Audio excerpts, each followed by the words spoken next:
April 2026 सोमवारचे बाजारभाव पाहूया. डाळिंब 120 ते 300 रुपये किलो, केसर आंबा 40 ते 100 रुपये किलो, कलिंगड 8 ते 17 रुपये किलो, पेरू 8 ते 30 रुपये किलो, खरबूज 10 ते 32 रुपये किलो, पपई 7 ते 15 रुपये किलो, चिकू 10 ते 30 रुपये किलो, मोसंबी 10 ते 30 रुपये किलो, संत्री 40 ते 70 रुपये किलो,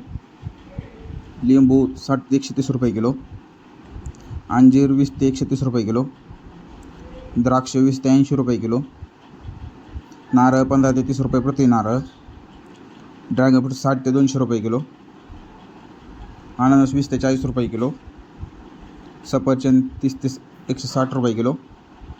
केळी 5 ते 20 रुपये डझन, टोमॅटो 10 ते 25 रुपये किलो, कारले 20 ते 35 रुपये किलो, शिमला मिरची 15 ते 35 रुपये किलो, कलर शिमला 120 ते 150 रुपये किलो, दोडका 20 ते 40 रुपये किलो, हिरवी काकडी 10 ते 18 रुपये किलो, पांढरी काकडी 10 ते 20 रुपये किलो, वांगी 15 ते 30 रुपये किलो, जळगावची वांगी 8 ते 20 रुपये किलो, भारताची वांगी 7 ते 18 रुपये किलो, मिरची